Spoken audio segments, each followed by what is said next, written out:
इंदोरमधील गोविंद कॉलनीचे रहिवासी सोनम रघुवंशीचे वडील देवीसिंह रघुवंशी यांचा एक छोटासा प्लायवूड कारखाना होता आणि राज कुशवाहा नावाचा एक तरुणही याच कारखान्यात काम करत होता। तो सोनमपेक्षा 5 वर्षांनी लहान होता। सोनमचे B.Com पर्यंतचे शिक्षण झालेले होते, म्हणून सोनम अनेकदा कारखान्यात येत असे। ती अकाउंट्स आणि स्टाफ मॅनेजमेंटशी संबंधित जबाबदाऱ्या पूर्ण करत, त्यामुळे तिची वडिलांच्या कारखान्यात काम करत असणाऱ्या राज कुशवाहा नावाच्या मुलाशी ओळख झाली। रोज भेटणं बोलणं होऊ लागलं आणि पुढे जाऊन राज कुशवाहा आणि सोनम यांच्यात जवळीक वाढली। कारखान्यातील कामगारांनीही त्यांना अनेक वेळा एकमेकांसोबत बोलताना पाहिले होते, पण मालकाची मुलगी आणि साधा कर्मचारी प्रेम संबंधात पडणार नाही असेच सगळ्यांना वाटत। परंतु सोनमचे राजवर प्रेम जडले, परंतु राज तिच्यापेक्षा 5 वर्षांनी लहान होता। परिस्थिती ही गरिबीची होती व कास्ट देखील त्यांची वेगळी होती, म्हणून घरचे लग्नाला संमती देणार नाहीत असेच सोनमला वाटले। आणि तेव्हाच जेव्हा तिच्या लग्नाची बोलाचाल सुरू झाली, सोनमचा बायोडाटा व राजा रघुवंशी या मुलाचा बायोडाटा रामनवमीच्या दिवशी एकमेकांना मिळाला। तेव्हा दोघांच्याही फॅमिली एकमेकांना ओळखत नव्हत्या, परंतु कुंडली बघितल्यानंतर या दोघांचेही परिवार एकमेकांना भेटले, एकमेकांसोबत लग्नाची बोलाचाल केली आणि दोघांच्याही संमतीनंच या दोघांचंही लग्न ठरवलं। परंतु सोनमच्या मनात कारखान्यात काम करणारा प्रियकर राजच होता, म्हणून ती राजासोबत लग्न जमवताना खुश नव्हती आणि ही गोष्ट राजालाही समजत होती। याबद्दल तो आपल्या आईसोबत बोलला, मी सोनमसोबत लग्न तर करतो आहे, दोघांच्या परिवारांच्या संमतीनं लग्नही पार पडेल, पण सोनम खुश नाही असे मला वाटते। ती माझ्यासोबत नीट बोलत नाही। तेव्हा राजाच्या आईने सांगितले, नवीन आहे, एकमेकांना ओळखायला वेळ लागेल।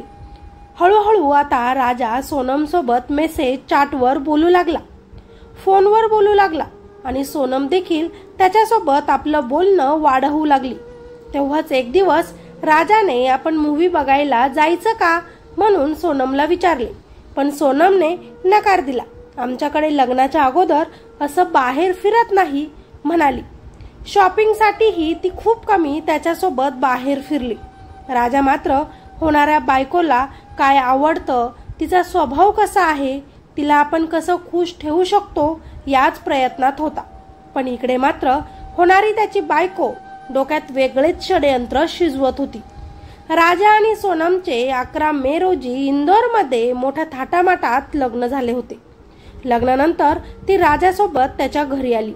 सोनमच्या कुटुंबांचा ब्राह्मणावर जास्त विश्वास, त्यामुळे सगळं काही मुहूर्त बघूनच ठरलं।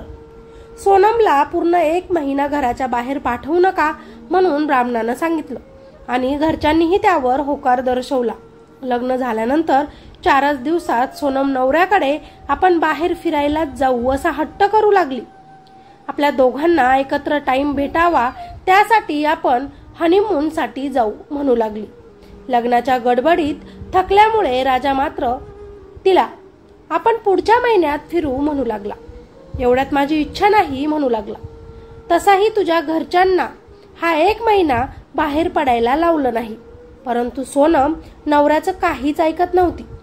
माझी खूप इच्छा झाली, मला बाहेर फिरायचंच आहे, अगोदरच मी आपलं तिकीट बुक केलं, ती नवऱ्याला म्हणाली।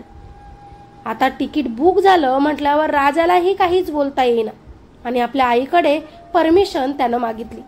बायकोनं अगोदरच तिकीट बुक केलं, आता बाहेर हनीमूनसाठी जावंच लागेल तो म्हणाला। आणि मग काय, दोघंही लग्नाच्या 9 दिवसानंतरच म्हणजेच 20 मे रोजी मधुचंद्रासाठी बाहेर पडतात। सुखी संसाराचं स्वप्न घेऊन हा नवरा बायकोसोबत बाहेर पडला होता, पण पुढे आपल्यासोबत काय होईल याची कल्पना जराशीही त्याला नव्हती। सुरुवातीला ते दोघंही बंगळुरूला गेले, त्यानंतर गुवाहाटीला गेले। तिथे ह्या दोघांनीही कामाख्या देवीचं दर्शन घेतलं। हे दोघंही इकडे आल्यापासून आपल्या घरच्यांच्या संपर्कात होते। बायकोचा भोळा चेहरा नवऱ्यानं अजून अजिबात ओळखला नव्हता, म्हणूनच हे दोघंही शिलाँगला रवाना झाले। शिलाँगला 23 मे रोजी गेल्यापासून या दोघांचाही संपर्क त्यांच्या घरच्यांना होत नव्हता। मेघालयातील पर्वत रांगांमधून हे दोघंही बेपत्ता झाले होते। त्यामुळे त्यांची शोधाशोध सुरू झाली। त्यानंतर 2 जून रोजी राजाचा मृतदेह सापडला आणि त्याच्या जवळच बायको सोनमचे जॅकेट, तुटलेला फोन आढळला, पर्स आढळली। ही बातमी सगळीकडे पसरली। सोनम मिळावी, ती सुखरूप राहावी यासाठी सगळेच प्रार्थना करू लागले। पण सगळ्यांना काय माहिती, या सगळ्यांमागे सोनमच मुख्य सूत्रधार होती। ते नवरा राजाची हत्या करून सोनम फरार झाली होती। खरं तर हनीमूनला निघाली तेव्हाच तिने आपला प्रियकर राज सोबत मिळून नवऱ्याला मारण्याचा प्लॅन केला। नवऱ्याला मारण्याची सुपारी 3-4 लोकांना दिली। सोनमने राजाची हत्या करण्यासाठी पैसे दिले होते आणि हे 3-4 लोकही त्यांच्या मार्गावरच होते आणि हे सगळं काही सोनमच्या सांगण्यावरूनच सुरू होतं। शिलाँगमध्ये फिरत असताना सोनम राजाला निर्मनुष्य ठिकाणी घेऊन गेली। त्यावेळी तिच्यासोबत ते 3-4 जणही होते। एकटं बघून त्यांनी राजावर हल्ला केला आणि हे सगळं सोनम बघत होती। तिच्या डोळ्यांसमोर तिथे नवरा राजाची धारदार शस्त्राने हत्या करण्यात आली आणि त्याचा मृतदेह दरीत टाकण्यात आला। हत्येच्या प्रकरणात आपल्यावर संशय येऊ नये म्हणून सोनमने तिच्या अंगावरील जॅकेट आणि पर्सही नवऱ्याच्या मृतदेहा शेजारीच टाकून दिले आणि 23 मे पासून ती फरार झाली। सोनम सोबत काहीतरी अनर्थ घडलं असेल, तिला वाचवावं, ती सुरक्षित असावी यासाठी खूप प्रयत्न केले जात होते। आमचा मुलगा तर गेला, पण आमची सून सुरक्षित असावी म्हणून सासरचे लोक तिच्या शोधात होते। सोनमच्या घरचे देखील मुलीचा शोध घेत होते, परंतु कुणालाच सोनम सापडत नव्हती। इतके प्रयत्न करूनही पोलिसांना यश मिळत नव्हतं। तेव्हाच उत्तर प्रदेशातील गाजीपूर येथे सोनम सुरक्षित असल्याचं पोलिसांना समजलं आणि तिला पोलिसांनी ताब्यात घेतलं। तेव्हा पोलिसांनी चक्र फिरवले व बरेच संशयास्पद प्रश्न डोक्यात आले। जेव्हा सोनम नवऱ्यासोबत बाहेर हनीमूनसाठी गेली तेव्हा ती तिचं लग्नात घातलेलं सगळं सोनं घेऊन गेली। नवऱ्यालाही अंगावर सोन्याची चैन, अंगठी घालायला लावली। तिचा तो प्लॅनच होता, नवऱ्याला ठिकाणावर लावायचं आणि प्रियकर राज सोबत पळून जाऊन त्याच्यासोबत लग्न करून तिकडेच संसार थाटायचा। परंतु काय झालं कुणास ठाऊक, तिचा प्लॅन फ्लॉप झाला आणि ती पोलिसांच्या ताब्यात सापडली। 28 दिवसांपूर्वी ज्याच्यासोबत 7 फेरे घेतले आणि ज्याच्या नावाचं कुंकू माथी लावलं, गळ्यात मंगळसूत्र घातलं, त्याला अवघ्या काहीच दिवसात तिनं कायमचं संपवलं।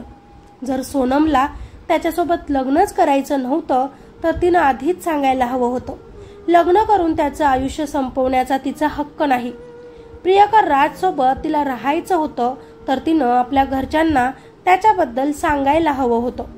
दुसऱ्याच्या मुलाचं जीवन बर्बाद करण्याचा तिला कुणी हक्क दिला आणि जर तिला प्रियकर आवडत होता, तिच्या घरच्यांनी तिचं लग्न 5 वर्षांनी लहान असणाऱ्या राज सोबत लावूनही दिलं असतं तर मग तिनं त्याच्याबद्दल तिच्या घरच्यांना का सांगितलं नाही? मनात नसतानाही तिनं या राजासोबत का लग्न केलं? असे अनेक प्रश्नांची उत्तरे आता पोलीस तपासात समोर येणार आहेत। कदाचित पैशांसाठी, सोन्यासाठी, कदाचित घरच्यांच्या दबावातूनही, कदाचित प्रियकराचं ऐकूनही हे घडलं असावं। प्रियकर राज आणि सोनम यांनी विचार करूनच हे सगळे निर्णय घेतले असतील। अनेक धक्कादायक खुलासे आता नक्कीच समोर येतील, पण त्या अगोदर तुम्हाला या घटनेतून काय वाटतं खाली कॉमेंटमध्ये नक्कीच सांगा। तुमच्या प्रतिक्रिया तुमच्या शब्दात नक्कीच खाली व्हिडिओच्या मांडा। व्हिडिओला लाईक करा आणि चॅनलवर नवीन असाल तर आपल्या चॅनलला सबस्क्राइब करायचं अजिबात विसरू नका। धन्यवाद।